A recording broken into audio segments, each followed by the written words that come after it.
ಎಲ್ಲರಿಗೂ ನಮಸ್ಕಾರ. Welcome to Sangeetha logs. ಈ ಸರಿ 31st ಆಚರಣೆನ ನಾವು ಯಾವ ರೀತಿಯಾಗಿ ಮಾಡಿದ್ವಿ ಅನ್ನೋದನ್ನು ನಿಮ್ಮ ಜೊತೆ ಶೇರ್ ಮಾಡ್ಕೊತಾ ಇದ್ದೀನಿ. ಫೈರ್ ಕ್ಯಾಂಪ್ ಹಾಕ್ಕೊಂಡು ತಂದೂರಿ ಎಲ್ಲ ಬೇಯಿಸ್ಕೊಂಡು ಹಾಡು ಕುಣಿತದೊಂದಿಗೆ ನಾವು ಈ ಸರಿ 31st ಆಚರಣೆನ ಮಾಡಿದ್ವಿ. ಎಲ್ಲರಿಗೂ ಹೊಸ ವರ್ಷದ ಹಾರ್ದಿಕ ಶುಭಾಶಯಗಳು. ಹಾಗೆ ನಿಮ್ಮ ಜೊತೆ 2 ರೀತಿಯಾಗಿರುವಂತಹ ತಂದೂರಿ ರೆಸಿಪಿನೂ ಕೂಡ ಶೇರ್ ಮಾಡ್ಕೊಳ್ತಾ ಇದ್ದೀನಿ. ವಿಡಿಯೋನ ಪೂರ್ತಿಯಾಗಿ ನೋಡಿ. ವಿಡಿಯೋ ಇಷ್ಟ ಆದರೆ ಲೈಕ್, ಶೇರ್, ಕಮೆಂಟ್ ಮಾಡಿ. ಮೊದಲನೇದಾಗಿ ಚಿಕನ್ ರೆಡ್ ತಂದೂರಿನ ಹೇಗೆ ಮಾಡ್ಕೊಳ್ಳೋದು ಅಂತ ನೋಡೋಣ. ಖಾರಕ್ಕೆ ಎಷ್ಟು ಬೇಕು ಅಂತ ನೋಡಿಕೊಂಡು ಅಚ್ಚ ಖಾರದ ಪುಡಿನ ಹಾಕ್ಕೊಳ್ಬೇಕು. ನಾನಿಲ್ಲಿ ಸುಮಾರು 1.5 kg ಆಗುವಷ್ಟು ಚಿಕನ್ ತೊಗೊಂಡಿದ್ದೀನಿ. ಹಾಗೆ ಒಂದು ಅರ್ಧ ಟೀ ಸ್ಪೂನ್ ಆಗುವಷ್ಟು ಕಡಲೆ ಹಿಟ್ಟನ್ನು ಹಾಕ್ಕೊಳ್ತಾ ಇದ್ದೀನಿ. ಕಡಲೆ ಹಿಟ್ಟು ಹಾಕದೇ ಇದ್ರೂ ಚೆನ್ನಾಗಿರುತ್ತೆ, ಮಕ್ಕಳು ತಿಂತಾರೆ ಅನ್ನೋದಕ್ಕೋಸ್ಕರ ಸ್ವಲ್ಪ ಕಡಲೆ ಹಿಟ್ಟನ್ನು ಹಾಕ್ಕೊಂಡಿದ್ದೀನಿ. ಕಡಲೆ ಹಿಟ್ಟು ಹಾಕಬೇಕು ಅಂತೇನಿಲ್ಲ. ಹಾಗೆ ರುಚಿಗೆ ಎಷ್ಟು ಬೇಕು ಅಂತ ನೋಡಿಕೊಂಡು ಉಪ್ಪನ್ನು ತಗೊಂಡಿದ್ದೀನಿ. ಹಾಗೆ 2 ಟೇಬಲ್ ಸ್ಪೂನ್ ಆಗುವಷ್ಟು ಜಿಂಜರ್ ಗಾರ್ಲಿಕ್ ಪೇಸ್ಟನ್ನು ಹಾಕ್ಕೊಳ್ತಾ ಇದ್ದೀನಿ. ಹಾಗೆ 1 ಟೀ ಸ್ಪೂನ್ ಆಗುವಷ್ಟು ಧನಿಯಾ ಪುಡಿನ ಹಾಕ್ಕೊಳ್ತಾ ಇದ್ದೀನಿ. ಹಾಗೆ 1/4 ಟೀ ಸ್ಪೂನ್ ಆಗುವಷ್ಟು ಜೀರಿಗೆ ಪುಡಿನ ಹಾಕ್ಕೊಳ್ತಾ ಇದ್ದೀನಿ. ಹಾಗೆ ಅರ್ಧ ಟೀ ಸ್ಪೂನ್ ಆಗುವಷ್ಟು ಪೆಪ್ಪರ್ನು ಕೂಡ ಹಾಕ್ಕೊಳ್ತಾ ಇದ್ದೀನಿ. ಬ್ಲ್ಯಾಕ್ ಪೆಪ್ಪರ್ ಪೌಡರ್ನ ಹಾಕ್ಕೊಳ್ತಾ ಇದ್ದೀನಿ. ಅಂದರೆ ಖಾರ ನೋಡಿಕೊಂಡು ಎಷ್ಟು ಬೇಕು ಅಂತ ನೋಡಿಕೊಂಡು ಸೇರಿಸ್ಕೊಳ್ಬೋದು. ಅರ್ಧ ಟೀ ಸ್ಪೂನ್ ಆಗುವಷ್ಟು ಗರಂ ಮಸಾಲ ಪೌಡರ್ನ ಸೇರಿಸ್ಕೊಳ್ತಾ ಇದ್ದೀನಿ.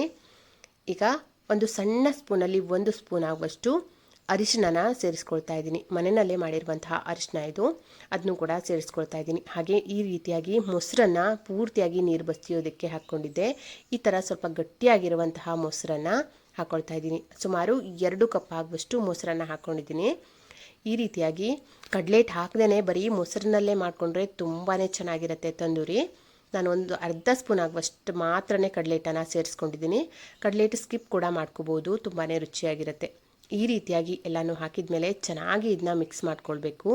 ನೋಡಿ, ಹೀಗೆ ಈ ರೀತಿಯಾಗಿ ಮಿಕ್ಸ್ ಮಾಡ್ಕೊಂಡಾದಮೇಲೆ ಚಿಕನ್ನ ಚೆನ್ನಾಗಿ ತೊಳೆದು ಸ್ವಲ್ಪ ಸೈಡಲ್ಲಿ ಕಟ್ ಮಾಡಿ ಇಟ್ಕೊಂಡಿದ್ದೀನಿ. ಈ ರೀತಿ ಚೆನ್ನಾಗಿ ಕಟ್ ಮಾಡಿ ಇಟ್ಕೊಂಡ್ರೆ ಚಿಕನ್ ಒಳಗಡೆ ಎಲ್ಲ ಚೆನ್ನಾಗಿ ಉಪ್ಪು, ಹುಳಿ, ಖಾರ ಎಲ್ಲನೂ ಕೂಡ ಹೀರ್ಕೊಳ್ಳುತ್ತೆ. ಹಾಗಾಗಿ ನಾನಿಲ್ಲಿ ಅರ್ಧ ಲಿಂಬುನ ಹಿಂಡ್ಕೊಂಡಿದ್ದೀನಿ, ಅದು ಸ್ಕಿಪ್ ಆಗಿದೆ. ಲಿಂಬು ರಸನೂ ಕೂಡ ಹಾಕ್ಕೊಳ್ಬೇಕು. ಎಲ್ಲನೂ ಹಾಕಿ ಆದಮೇಲೆ ಈ ರೀತಿಯಾಗಿ ಚೆನ್ನಾಗಿ ಇದನ್ನ ಮಿಕ್ಸ್ ಮಾಡ್ಕೊಳ್ಬೇಕು. ನೋಡಿ, ಹೀಗೆ ಈ ರೀತಿಯಾಗಿ ನೀಟಾಗಿ ಚಿಕನ್ಗೆ ಮಸಾಲೆ ಎಲ್ಲ ಹಿಡಿಬೇಕು. ಅಲ್ಲಿ ತನಕನೂ ಇದನ್ನ ಕೈಯಲ್ಲೇ ಈ ರೀತಿಯಾಗಿ ಕಲಿಸ್ಕೊಂಡು ಇಟ್ಕೊಳ್ತಾ ಇದ್ದೀನಿ. ಈ ರೀತಿಯಾಗಿ ಮಾಡಿಕೊಂಡ್ರೆ ಒಂದು ರೆಸಿಪಿ ರೆಡಿ ಆಯಿತು, ಅಂದರೆ ಮಸಾಲೆ ರೆಡಿ ಆಯಿತು. ಇದನ್ನ ಈಗ ಸೈಡಲ್ಲಿ ಇಟ್ಕೊಳ್ತಾ ಇದ್ದೀನಿ. ಹಾಗೆ ಇದು ಪೆಪ್ಪರ್ ತಂದೂರಿ.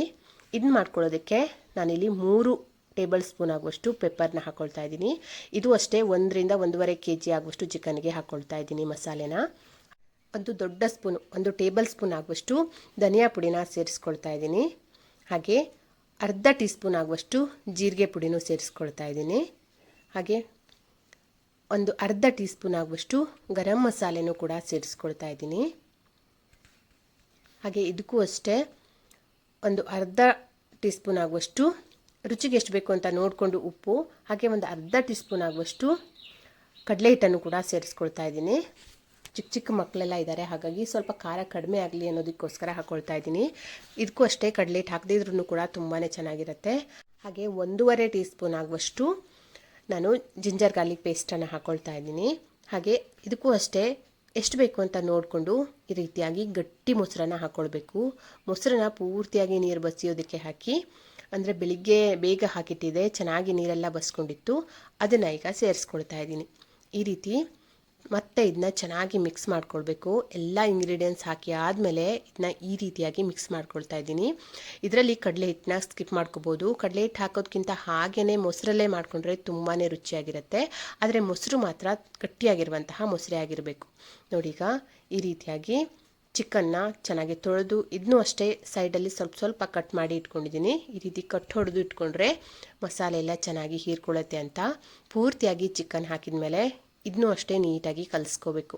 ನೋಡಿ, ಹೀಗೆ ಈ ರೀತಿಯಾಗಿ ನೀಟಾಗಿ ಕಲಿಸ್ಕೊಂಡು ಇಟ್ಕೊಂಡಿದ್ದೀನಿ. ಇದಕ್ಕೂ ಅಷ್ಟೇ ಅರ್ಧ ಲಿಂಬುನ ಹಿಂಡ್ಕೊಂಡಿದ್ದೀನಿ. ಈ ರೀತಿಯಾಗಿ ಚೆನ್ನಾಗಿ ಕಲಿಸ್ಕೊಂಡು ಇದನ್ನ ಈಗ ಫ್ರಿಜ್ಜಲ್ಲಿ ಇಟ್ಕೊಳ್ಬೇಕಾಗತ್ತೆ. ನಾವು ಸಂಜೆ ಮಾಡೋದಾದರೆ ಬೆಳಿಗ್ಗೆನೇ ಈ ರೀತಿಯಾಗಿ ಕಲಸಿಟ್ಕೊಂಡ್ಬಿಟ್ರೆ ತುಂಬಾ ಚೆನ್ನಾಗಿ ಬೇಯುತ್ತೆ. ಹಾಗೆ ಚಿಕನ್ ಸಾಫ್ಟ್ ಕೂಡ ಆಗುತ್ತೆ. ಅಂದರೆ ಆಗಿಂದಾಗಲೇ ಮಾಡ್ಕೊಳ್ಳೋದಕ್ಕಿಂತ 1-2 ಗಂಟೆ ಮೊದಲೇ ಇದನ್ನ ಕಲಸಿ ಫ್ರಿಜ್ಜಲ್ಲಿ ಇಟ್ಕೊಳ್ಬೇಕು. ಹೀಗೆ ಮಾಡೋದ್ರಿಂದಲೂ ಕೂಡ ತುಂಬ ಚೆನ್ನಾಗಿ ಬೇಯುತ್ತೆ, ಹಾಗೆ ಸಾಫ್ಟ್ ಆಗುತ್ತೆ ಚಿಕನ್ನು. ನೋಡಿ ಈ ರೀತಿಯಾಗಿ ಎರಡನ್ನು ಕಲಸಿ ಇಟ್ಕೊಂಡಿದ್ದೀನಿ. ರೆಡ್ ಚಿಕನ್ ಹಾಗೆ ಪೆಪ್ಪರ್ ಚಿಕನ್ ಇದೆರಡನ್ನು ಈ ರೀತಿಯಾಗಿ ಕಲಸಿಟ್ಕೊಂಡು ಈಗ ಫ್ರಿಜ್ಜಲ್ಲಿ ಇಟ್ಕೊಳ್ತಾ ಇದ್ದೀನಿ. ಈ ರೀತಿಯಾಗಿ ತುಂಬ ಚೆನ್ನಾಗಿ ಮ್ಯಾರಿನೇಟ್ ಆಗಬೇಕು ಇದು, ಹಾಗಾಗಿ ಫ್ರಿಜ್ಜಲ್ಲಿ ಇಟ್ಕೊಳ್ತಾ ಇದ್ದೀನಿ. ಫ್ರಿಜ್ ಇಲ್ಲ ಅನ್ನೋದಾದರೆ ಹಾಗೇನೂ ಕೂಡ ಇಟ್ಕೊಳ್ಬೋದು, ಆದರೆ ಇದು ಚೆನ್ನಾಗಿ ಮ್ಯಾರಿನೇಟ್ ಆದರೆ ಮಾತ್ರನೇ ತುಂಬ ಚೆನ್ನಾಗಿರುತ್ತೆ ತಿನ್ನೋದಕ್ಕೆ. ಹಾಗೆ ಚಿಕನ್ ಕೂಡ ತುಂಬ ಸಾಫ್ಟಾಗಿ ಬರುತ್ತೆ. ಹಾಗಾಗಿ ಈ ರೀತಿಯಾಗಿ ಇದನ್ನ ಫ್ರಿಜ್ಜಲ್ಲಿ ಇಟ್ಕೊಳ್ತಾ ಇದ್ದೀನಿ. ಈಗ ಸಂಜೆ ಆಗಿದೆ. ಸಂಜೆ ಟೈಮ್ ಅಂದರೆ 31st ಸಂಜೆ ಯಾವ್ಯಾವ ಅಡುಗೆಗಳನ್ನು ಮಾಡ್ಕೊಂಡಿದ್ದೀನಿ ಅಂತ ತೋರಿಸ್ತೀನಿ. ಮೊದಲು ಚಿಕನ್ ಬಿರಿಯಾನಿ, ನಾಟಿ ಸ್ಟೈಲ್ನಲ್ಲಿ ಚಿಕನ್ ಬಿರಿಯಾನಿನ ಮಾಡ್ಕೊಂಡಿದ್ದೀನಿ. ಎಲ್ಲ ರೆಸಿಪಿನೂ ಶೇರ್ ಮಾಡ್ಕೊಳ್ಳಿಕ್ಕಾಗಲ್ಲ ಅಂತ 2 ರೆಸಿಪಿ ಮಾತ್ರನೇ ಶೇರ್ ಮಾಡ್ಕೊಳ್ತಾ ಇದ್ದೀನಿ. ನೋಡಿ ಈ ರೀತಿಯಾಗಿ ಚಿಕನ್ ಬಿರಿಯಾನಿ ಮಾಡ್ಕೊಂಡಿದ್ದೀನಿ. ತುಂಬಾ ಚೆನ್ನಾಗಿರುತ್ತೆ ಈ ಥರ ನಾಟಿ ಸ್ಟೈಲ್ನಲ್ಲಿ ಚಿಕನ್ ಬಿರಿಯಾನಿ ರೆಸಿಪಿ. ನಾನು ಈ ರೆಸಿಪಿನ ಮುಂದೆ ಯಾವಾಗಲಾದರೂ ನಿಮಗೆ ಜೊತೆ ಶೇರ್ ಮಾಡ್ಕೊಳ್ತೀನಿ. ಹಾಗೆ ಚಿಕನ್ ಸುಕ್ಕನೂ ಕೂಡ ಮಾಡ್ಕೊಂಡಿದ್ದೀನಿ. ಅದು ಕೂಡ ನಾಟಿ ಸ್ಟೈಲ್ನಲ್ಲೇ ಮಾಡ್ಕೊಂಡಿದ್ದೀನಿ. ತುಂಬಾ ಚೆನ್ನಾಗಿರುತ್ತೆ. ಫ್ಲೇವರ್ ಅಂತೂ ಓಪನ್ ಮಾಡಿದ್ರೆ ಸಾಕು ತುಂಬ ಚೆನ್ನಾಗಿ ಬರುತ್ತೆ. ಹಾಗೆ ಮಟನ್ ತೊಗೊಂಡು ಬಂದಿದ್ದರು, ಮಟನ್ ಲಿವರ್ ತೊಗೊಂಡು ಬಂದಿದ್ದರು. ಅದರಿಂದ ನಾನಿವತ್ತು ಪೆಪ್ಪರ್ ಫ್ರೈನ ಮಾಡ್ಕೊಂಡಿದ್ದೀನಿ.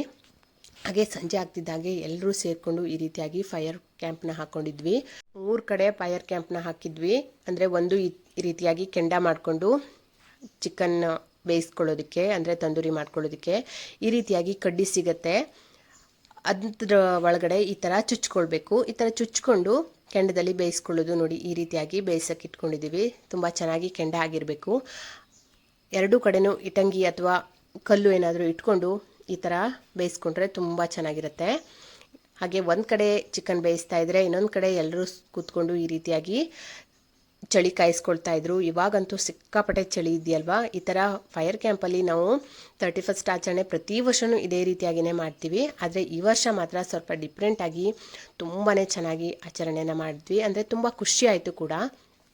ಹಾಗೆ ಜ್ಯೂಸ್ ಎಲ್ಲ ರೆಡಿ ಮಾಡ್ಕೊಂಡಿದ್ವಿ ಮೊದಲೇ. ಈ ರೀತಿಯಾಗಿ ಜ್ಯೂಸ್ ಕುಟ್ಕೊಳ್ತಾ ಈ ಥರ ಚಿಕನ್ ತಿನ್ನೋದಕ್ಕೆ ಎಷ್ಟು ಮಜಾ ಇರುತ್ತೆ ಗೊತ್ತಾ, ತುಂಬಾ ಮಜಾ ಇರುತ್ತೆ. ನೋಡಿ ಈ ರೀತಿಯಾಗಿ ಜ್ಯೂಸ್ ಮಾಡಿಕೊಂಡು ಕುಡ್ತಾ ಇದ್ವಿ. ಹಾಗೆ ಚಿಕನ್ ಕೂಡ ಬೇಯೋದಕ್ಕೆ ಹಾಕಿದ್ವಿ. ಪೆಪ್ಪರ್ ಮತ್ತು ರೆಡ್ ಚಿಕನ್ ಎರಡನ್ನೂ ಕೂಡ ಈ ರೀತಿಯಾಗಿ ಬೇಯಿಸ್ಕೊಳ್ತಾ ಇದ್ವಿ. ಒಂದು ಕಡೆ ಈ ರೀತಿಯಾಗಿ ನಾವು ಬೇಯಿಸ್ಕೊಳ್ತಾ ಇದ್ದರೆ ಇನ್ನೊಂದು ಕಡೆ ಮಕ್ಕಳು ಎಲ್ಲರೂ ಸೇರಿಕೊಂಡು ಈ ರೀತಿಯಾಗಿ ಚಳಿ ಕೂಡ ಕಾಯಿಸ್ಕೊಳ್ತಾ ಇದ್ರು. ಈ ಥರ ಚಳಿನಲ್ಲಿ ಈ ಥರ ಫೈರ್ ಕ್ಯಾಂಪ್ ಹಾಕ್ಕೊಂಡು ಮಜಾ ಮಾಡೋದ್ರಲ್ಲಿರೋ ಖುಷಿನೇ ಬೇರೆ. ಈ ವರ್ಷವೂ ಅಷ್ಟೇ ಇದೇ ರೀತಿಯಾಗಿಯೇ ನಾವು ಆಚರಣೆ ಮಾಡ್ಕೊಳ್ತೀವಿ. ಆದರೆ ಈ ವರ್ಷ ಸ್ವಲ್ಪ ಡಿಫ್ರೆಂಟಾಗಿಯೇ ಡ್ಯಾನ್ಸ್ ಜೊತೆ ಎಲ್ಲ ಸೆಲೆಬ್ರೇಟ್ ಮಾಡಿದ್ವಿ.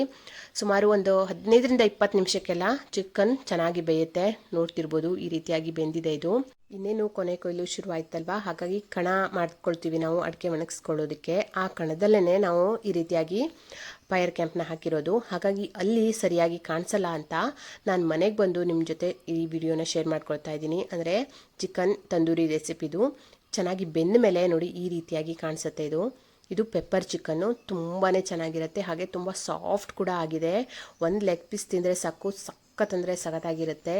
ಹಾಗೆ ಇದು ರೆಡ್ ಚಿಕನ್ನು, ಇದು ಕೂಡ ಅಷ್ಟೇ. ನೋಡಿ ಎಷ್ಟು ಸಾಫ್ಟಾಗಿ ಬೆಂದಿದೆ ಅಂತ, ತುಂಬಾ ಚೆನ್ನಾಗಿ ಬೆಂದಿದೆ ಇದು. ಒಂದು 15ರಿಂದ 20 ನಿಮಿಷಕ್ಕೆಲ್ಲ ಬೆಂದೋಗ್ಬಿಡುತ್ತೆ. ಹಾಗೆ ಆಯಿಲ್ ಫ್ರೀ ರೆಸಿಪಿ ಅಂತಲೇ ಹೇಳ್ಬೋದು. ಸ್ವಲ್ಪ ಕೂಡ ಆಯಿಲ್ ಏನೂ ಹಾಕಿಲ್ಲ ಇದಕ್ಕೆ, ಆದರೂ ಕೂಡ ನೋಡಿ ಎಷ್ಟು ಚೆನ್ನಾಗಿ ಬೆಂದಿದೆ ಅಂತ. ಈ ಥರ ಕೆಂಡದಲ್ಲಿ ಬೇಯಿಸ್ಕೊಂಡು ತಿನ್ನೋದ್ರಲ್ಲಿರುವಂತಹ ಖುಷಿನೇ ಬೇರೆ. ಹಾಗೆ ಟೇಸ್ಟ್ ಕೂಡ ಅಷ್ಟೇ ವಾವ್ ಅನ್ಬೇಕು, ಅಷ್ಟೊಂದು ಚೆನ್ನಾಗಿದೆ. ನೀವು ಈ ರೀತಿಯಾಗಿ ಒಂದು ಸರಿ ಕೆಂಡದಲ್ಲಿ ಈ ರೀತಿ ತಂದೂರಿನ ಮಾಡ್ಕೊಂಡು ತಿನ್ನಿ, ಸಖತ್ತಂದರೆ ಸಖತ್ತಾಗಿರುತ್ತೆ. ಹಾಗೆ ಮಕ್ಕಳಿಗೂ ಕೂಡ ಅಷ್ಟೇ, ಮಗಳು ಹಾಗೆ ಮಗ ಇಬ್ಬರು ಸೇರಿ ಈ ರೀತಿಯಾಗಿ ಒಂದೊಂದು ಲೆಗ್ ಪೀಸ್ನ ತಿಂದರು. ಅವರಿಗೂ ಕೂಡ ಅಷ್ಟೇ ಈ ಥರ ಲೆಗ್ ಪೀಸ್ ಮಾಡಿಕೊಟ್ರೆ ತುಂಬಾ ಇಷ್ಟ ಆಗುತ್ತೆ. ಎಲ್ರಿಗೂ ಕೂಡ ಇಷ್ಟ ಆಗುತ್ತೆ. ನಮ್ಮ ಮನೆಯವರು ಇದನ್ನ ಅಷ್ಟೊಂದು ತಿನ್ನಲ್ಲ, ಹಾಗಾಗಿ ಲೆಗ್ ಪೀಸ್ನ ನಾನು ಹಾಗೆ ಮಕ್ಕಳು ತಿನ್ಕೊತೀವಿ. ಸಖತ್ ಟೇಸ್ಟ್ ಅಂತೂ ಸಖತ್ತಾಗಿರುತ್ತೆ. ಆ ಫ್ಲೇವರೇ ತುಂಬಾ ಚೆನ್ನಾಗಿರುತ್ತೆ. ಮಗಳು ಖಾರವಾದರೆ ಎಲ್ಲ ತಿನ್ನಲ್ಲ, ಹಾಗಾಗಿ ಇದಕ್ಕೆ ಸ್ವಲ್ಪ ಖಾರ ಕಡಿಮೆ ಆಗಲಿ ಅಂತಲೇ ಸ್ವಲ್ಪ ಕಡಲೆ ಹಿಟ್ಟನ್ನು ಹಾಕ್ಕೊಂಡಿದ್ದೆ. ಅವಳಿಗೂ ಕೂಡ ಇಷ್ಟ ಆಯಿತು. ಈ ಸರಿ ಅವಳು ಕೂಡ ತಿಂದಳು.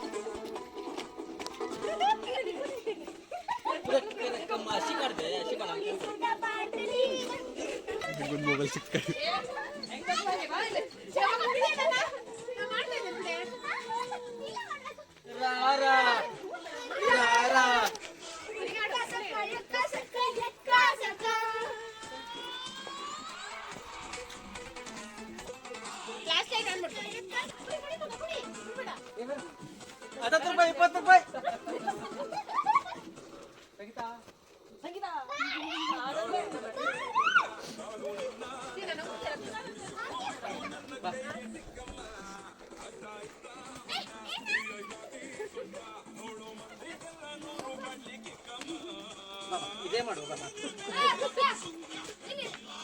ರಾರಾ ರಾರಾ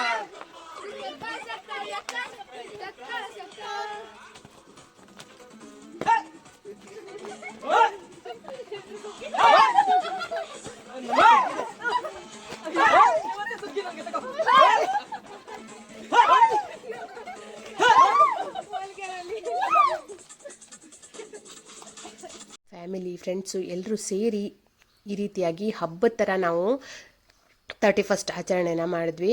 ಕೆಲಸ ಅಂತಿರುವಂತಹ ನಮಗೆ ಇದೊಂಥರ ತುಂಬ ಅಂದರೆ ತುಂಬಾ ಖುಷಿ ಕೊಡ್ತು.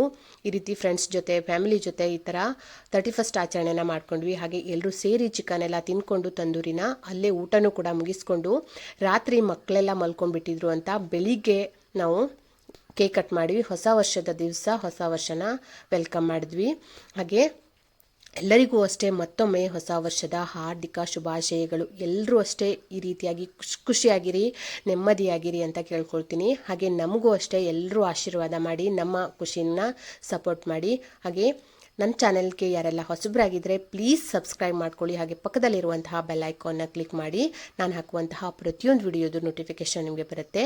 ಈ ವಿಡಿಯೋ ನಿಮಗೆ ಇಷ್ಟ ಆಗಿದ್ದರೆ ಪ್ಲೀಸ್ ಒಂದು ಲೈಕ್ ಕೊಡಿ, ನಿಮ್ಮ ಅನಿಸಿಕೆನ ಕಮೆಂಟ್ ಮಾಡಿ. ಮುಂದಿನ ವಿಡಿಯೋದಲ್ಲಿ ಮತ್ತೆ ಸಿಗ್ತೀನಿ. Thank you.